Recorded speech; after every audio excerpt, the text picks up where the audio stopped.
మనం కనపరచాలంటే ఫస్ట్ ఆ ప్రేమతో మనం నింపబడాలి.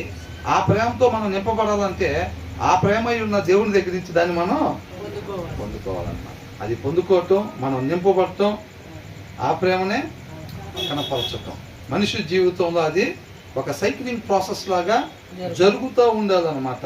అలా జరుగుతున్నట్టయితే మనం ఎప్పుడైతే అక్కడి నుంచి తెచ్చుకోవటం, దాంతో నింపబడటం, దాన్ని మనం ఆ క్రియలు కనపరిచినప్పుడు ఎలా ఉంటుందంటే తృప్తిపరచబడతాం. మనం ముందు వచ్చిన వాళ్ళు కూడా చూసాం, అస్సలు భలేగా నడిపించాడు దేవుడు.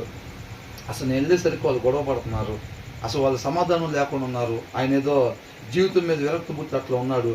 తర్వాత దేవుడు అక్కడ నడిపించి నేను మాట్లాడిన తర్వాత ఆయన చాలా ఫ్రీ అయినట్టుగా అనిపించింది. చాలా నెమ్మదిపడ్డాడు. క్రీస్తు కలిగిన సమాధానం కలిగి ఉన్నాడు. అసలు దేవుడు భలే నడిపించాడు. నేను కూడా అనుకోలేదు. నేను క్యాజువల్గా డ్యూటీ నుంచి వస్తా, అట్లా వెళ్ళి కొంచెంసేపు టైం స్పెండ్ చేసి వద్దాం అనుకున్నాను. కానీ దేవుడే నడిపించాడు అక్కడికి. అసలు చాలా సంతోషం. ఇలా ఎలా ఉంటుందంటే ఎంతో ఆనందంగా ఉండిద్ది. ఒక మంచి ఫుడ్ తింటే శరీరానికి ఎలా ఉంటుందో, అమ్మయ్య భలే ఉంది అసలు ఇప్పుడు అని అనుకుంటాం కదా, అట్లా ఉండిద్ది అనమాట. నీతిమంతుడికి ఎలా ఉంటుంది, అసలు అలాంటి కార్యం జరిగించినప్పుడు, అలాంటి మాటలు దేవుడు మాట్లాడిచ్చినప్పుడు అసలు ఎంత తృప్తిపరచబడతాము, అవునా కదా. మనం ఎప్పుడైతే అలాగ స్టే అవేక్, అలా మేలుకొల్పబడి ఉంటామో మనకంట ఆ తృప్తి వచ్చింది అని అంటాడు. ఏమనుంది తెలుగులో తర్వాత, ఎడల ఆహారము తిని తృప్తి పొందుదు. మనం మెలకుగా మేల్కొని ఉంటే గనక, అట్లాగా ఉంటే గనక ఏ ఆహారం, ఆత్మీయ ఆహారం తిని చక్కగా తృప్తిపరచబడతాం అన్నమాట. తర్వాత ఏమంటున్నాడు, జప్పుది అను అవతలికి వెళ్ళి దానిని మెచ్చుకోను. మీరు ఎవరైనా చేస్తారు అట్లాగా? బ్రదర్ చేస్తారా అని, కానీ చేయని వాళ్ళు ఎవరు ఉంటే చేయొద్దంటే మంచిది. ఇదేంటి ఇట్లా ఉంది అసలు, ఇది నిన్నాక అనుకున్నాం మనం. ఇంటికి వెళ్ళిందాక కూడా ఉండేదట్లేదుగా, ఎంత ఇది అని అంటాడు.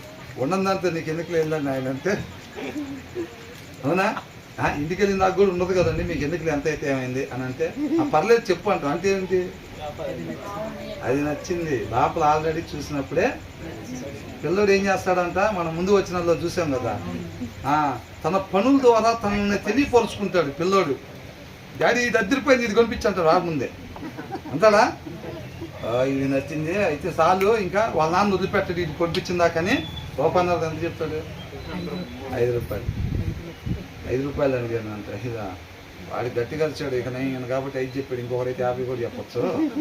ఈయన ఎందుకు తెచ్చాడు ఏమంటే అని అనుకుంటారు. పిల్లలంతా అలా క్రియల ద్వారా వాళ్ళు ఏంటో అనేది తెలియపరుచుకుంటారు. మీరు కూడా ప్రేమ ఉంది, దేవుడి మీద ప్రేమ ఉంది, విశ్వాసం ఉందని నోటి మాటలు కాదు, క్రియల ద్వారా మీరు కూడా